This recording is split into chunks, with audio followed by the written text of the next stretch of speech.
উত্তরগুলো কি করে দেবো? প্রথম প্রশ্ন কি আছে জানিস? ইন্ট্রোডিউস ইয়োরসেলফ, নিজের ব্যাপারে বলো। বা নিজের ব্যাপারে বলো, যদি আমি কারোকে জিজ্ঞেস করি কি বলবি? কেউ ট্রাই করবি? কারোর মধ্যে কনফিডেন্স আছে ট্রাই করার? প্লিজ, চিন্তার কিছু নেই। যদি তোরা প্রিপেয়ার থাকতিস তাহলে আজকে আমরা এখানে আসতাম না। রেডি নয় বলেই বোঝাতে আসা। যদি চাকরিতে জিজ্ঞেস করা হয় ইন্ট্রোডিউস ইয়োরসেলফ, কি বলবি? বল please. Very good. Myself, Imam Sheikh, son of MD Akbar Ali, residing Tetulia Mohanandi Gandhi, Murshidabad, pin number 742133. আচ্ছা, বস। Very good. ট্রাই করার জন্য থ্যাংক ইউ। বাট কজনের মনে হয় ঠিক? ও নিজের নাম এবং অ্যাড্রেস বললো। কজনের মনে হয় ঠিক? ঠিক ঠিক কি ঠিক নয়? তাহলে ঠিক কি? প্রথম কথা, যখন আমি ইন্ট্রোডাকশন দেবো আগে আমি স্মাইল করবো। তুই মুখস্থ বাটা বলে গেলি। ট্রাই করেছিস, খুব ভালো করেছিস। অন্তত তুই একা ট্রাই করেছিস পুরো ঘরের মধ্যে, তোর মধ্যে কনফিডেন্স আছে। So very very good. তো এই যে কনফিডেন্স এখানে দেখাচ্ছি, ওটা চাকরির সামনে দেখাতে হবে, ইন্টারভিউ HR এর সামনে দেখাতে হবে। তো যখন ইন্ট্রোডাকশন দেবো, কি আপনি smile and say very good afternoon to you ma'am or sir, my name is Bini Mukherjee, যার নাম হোক। আমার পুরো অ্যাড্রেস লাগবে না। I am from Kolkata salt lake, বা তুই বলি আই এম ফ্রম বহরমপুর। নিজের হবিস, তারপরে পড়াশোনা কতদূর করেছি, আই হ্যাভ ডান মাই 12 বা I am doing and pursuing my graduation, এগুলো। তারপরে আমার হবিস কি? আমার পিনকোড নিয়ে তাদের কোনো লাভ নেই। বাবু, no videos please. Under any circumstances আমরা কখনো ইন্টারভিউতে বাকি ডিটেলস দেবো না, এগুলো জানি আমরা। No, ma'am. তো বাচ্চারা, আমি সবাইকে একটা কথাই বলছি, আমরা প্রত্যেকে ছুটছি ভালো চাকরি ভালো চাকরি ভালো চাকরি। তো সেটার জন্য আমরা নিজেরাই রেডি না, আমাকে ভালো চাকরি কে দেয়? আপনি আজকে দিন কোনো চাকরির জন্য 10 লাখ টাকা, দেখুন কালকে 2 বছর পরে বাচ্চাকে দাঁড়িয়ে দেবেন। হচ্ছে তো গভর্নমেন্ট সার্ভিসে, দেখেছি তো আমরা। Yes. বিকজ স্টুডেন্ট রেডি নয়, স্টুডেন্টকে রেডি হতে হবে। If the student is ready, then trust me, HR নিজে বলবে প্লিজ কাম অ্যান্ড জয়েন। আমায় বলতাম না thank you for giving me the opportunity, যেটা বেসিক্যালি বাচ্চারা বলে থাকবে। সো আমার বক্তব্য একটাই, যে কোনো সময় সব বাচ্চাকে বারবার বারংবার একটা কথাই বলবো, যদি চাকরির প্রয়োজন হয় আগে সবার আগে নিজেকে দেখতে হবে যে আমি আদৌ লায়ক, যোগ্য কিনা বড় চাকরি।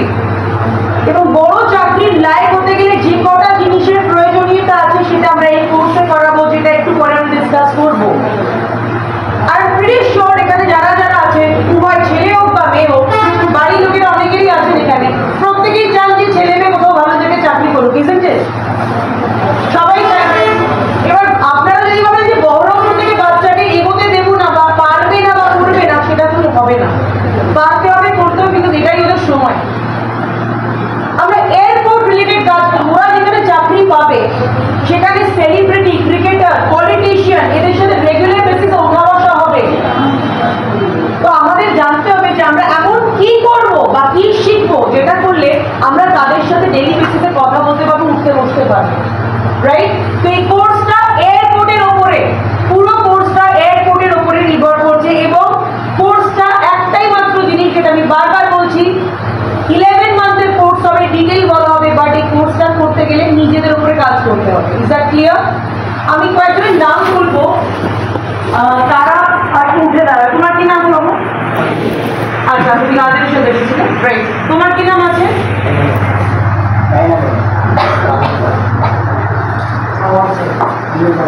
অলরাইট, কথা বলো, ওখান থেকে বাইরে নিয়ে যাও। বাবু, তুমি স্যারের সাথে চলে যাও। ওকে, নাও তোমরা বাকি স্যারের কাছে যাও। অলরাইট, এবার তোমাদেরকে কোর্সের ডিটেলস ইনফরমেশন দেওয়া হবে। অর্ডার জানালে টেক ওভার, ওকে?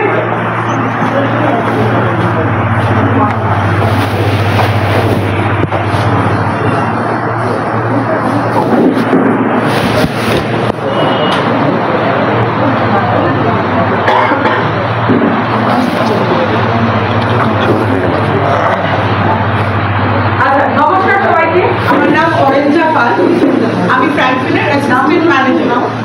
ম্যাম একটা ব্রিফ আইডিয়া দিয়েছে যে এখানে কি হচ্ছে বা কি করানো হচ্ছে। বেসিক্যালি সবাই, বেশিরভাগ এখানে ক্লাস 12 পাস বা এবছর কেউ গ্র্যাজুয়েশন কমপ্লিট করেছে, এরকমও আছে? কোনো স্টুডেন্ট গ্র্যাজুয়েশন দিয়েছে বা কিছু first year, second year, third ইয়ারে পড়ছে কেউ?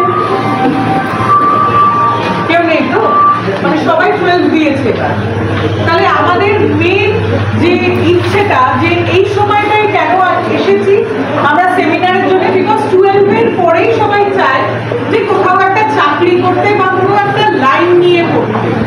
যদি আমরা একটা কোনো লাইনে না যাই, নর্মালি যেমন গ্রাজুয়েশন করে কোথাও চাকরি পাবো না বা চাকরির লাইনেই যাবো না, পাতি গ্রাজুয়েশন করে 10-12,000 15,000 টাকা স্যালারি কামাবো, সেটাই কি আমাদের লাইফস্টাইল চলবে? নো ম্যাম, হ্যাঁ না নো ম্যাম। না তো তাহলে কি করণীয়? আমাদের মা বাবারা যে মতো চলে এসছে, যেখানে ধর 10-15,000 টাকায় সংসার চলে গেছে, আমাদের আজকে এখানে যে তোরা এসছিস মানে মিনিমাম 500 টাকা খরচা হয়েছে, 500 টাকা আসা যাওয়া খাওয়া দাওয়া, এখন তো মোবাইলের রিচার্জও 500 টাকা লাগে, লাগে কি লাগে না? ইয়েস। তাহলে যদি আমার শুরুই হয় স্টার্টিং স্যালারি 12-15,000 টাকা, কি লাইফস্টাইল করবো? একটা ফোন কিনবো তো, সবার এখানে অ্যাপল কেনার শখ, আইফোন কেনার শখ, ভালো স্যামসাং মোবাইল কেনার শখ, ল্যাপটপ কম্পিউটার কেনার শখ, রাইট? Yes, ma'am. বাট আমি যদি এইটুকুনি টাকা কামাই, নিজের ফ্যামিলিকে সাপোর্ট কি করবো, এটাও কি করে? সো সবসময় এমন একটা ট্র্যাক নিয়ে পড়বো যেটা আমি জানি যে এরপরে আমার ডেস্টিনি এটা। কেন আসা বহরমপুরে, কৃষ্ণনগরে? বিকজ অনেক ইন্টেরিয়ার্সে বাচ্চারা জানেই না যে 12-এর পরে এরকমও কোনো লাইন আছে। কে কে হাত তোল তো ফ্যাক্টরি সম্বন্ধে জানতি? হাত তোল। কেউ নাম শুনেছিলি? ইনস্টাগ্রামে দেখেছিলি, ফেসবুকে দেখেছিলি? Very good. কোথায় দেখেছিলি? ইনস্টাতে দেখেছিলি। কি দেখেছিলি একটু বলবি? অ্যাডস তো দিচ্ছিল, মানে কি দেখাচ্ছিল? আচ্ছা বস। কেউ air hostess, airline, airport job সম্বন্ধে কোনো আইডিয়া আছে? একটু আইডিয়া বল। আচ্ছা, এইটাকে মানুষের একটা ড্রিম জব বলে। কেন? ফ্লাইটে আমরা কি করি? এক জায়গা থেকে আরেক জায়গায় যাই, ঘুরি, বেড়াই, স্ট্যান্ডার্ড অফ লিভিং হাই হয়, হোটেলসে থাকা খাওয়া সমস্ত কিছু, প্লাস মা বাবার জন্য অনেক কিছু এক্সট্রা জিনিস পাওয়া যায়। এইবার ফ্র্যাঙ্কলিনে কি কোর্স করানো হয়? 11 মাসের কোর্স করানো হয়, 11 মান্থ। কিন্তু যেহেতু আপনারা বহরমপুরে থাকেন, এখান থেকে তো ডেলি কলকাতা আপ ডাউন সম্ভব নয়। সম্ভব? মিনিমাম আমাদেরই আজকে 3.5 ঘন্টার মধ্যে লাগবে, তো আপনাদেরও যদি এরকমই লাগবে সময়। এই 11 মান্থসের কোর্সে কেউ যদি 12-এর পরে এমন একটা কোর্স করতে চাইছে যেখানে ও জানে 11 মাস পরে একটা চাকরি করছে, একটা কনফার্ম জব পাচ্ছে। 11 মাসের কোর্সে সোম থেকে শুক্রবার ক্লাস হয়, শনি রোববার ছুটি, কোনোদিন যদি কামাই হয় বা কিছু হয় তার জায়গায় আবার শনিবার করেও এক্সট্রা ক্লাসেস থাকে। প্লাস এটা কেউ যদি আমাদের গ্র্যাজুয়েশনের সাথেও করতে চায় সেটাও পারবে, সাইড বাই সাইড আর গ্র্যাজুয়েশন করবে। ক্লিয়ার? ফ্র্যাঙ্কলিন ম্যাম একটা বললেন 32 ইয়ার্সের কোম্পানি এবং কতগুলো সেন্টার্স আছে। তাহলে আমরা এখানে কোথায় কোথায় প্লেসমেন্ট করাই? এয়ারপোর্ট, মানে যারা কেবিন ক্রিউ হয় বা এয়ারপোর্ট গ্রাউন্ড অপারেশন, সবাই কি ফ্লাই করে প্লেনে? 4টে এয়ার হোস্টেস থাকে না, বা ইন্টারন্যাশনাল 6টা এয়ার হোস্টেস, বাকিরা কি করে? কাজ নেই তাদের? আছে তো। নিচে এয়ারপোর্ট গ্রাউন্ড স্টাফও আছে, তার মানে এভিয়েশনে আমার দুটো ডিপার্টমেন্ট। ফার্স্ট কেবিন ক্রিউ ছেলেদের বলা হয়, মেয়েদের বলা হয় এয়ার হোস্টেস।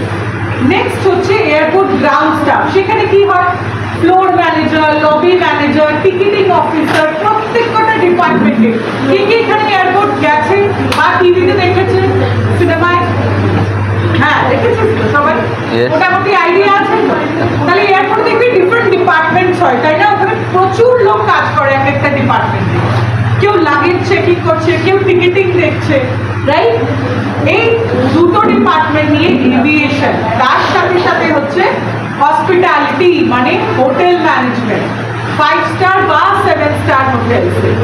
এইবার বহরমপুরে কয়েকটা 5 স্টার প্রপার্টিজ আছে, 5 স্টার 7 স্টার প্রপার্টিজ, 3 স্টার আছে। 5 স্টার 7 স্টার প্রপার্টিজ অলওয়েজ আপনার সিটিজে থাকে, মেট্রোপলিটন এই ছোট সিটিজ বা টাউনসে থাকে না।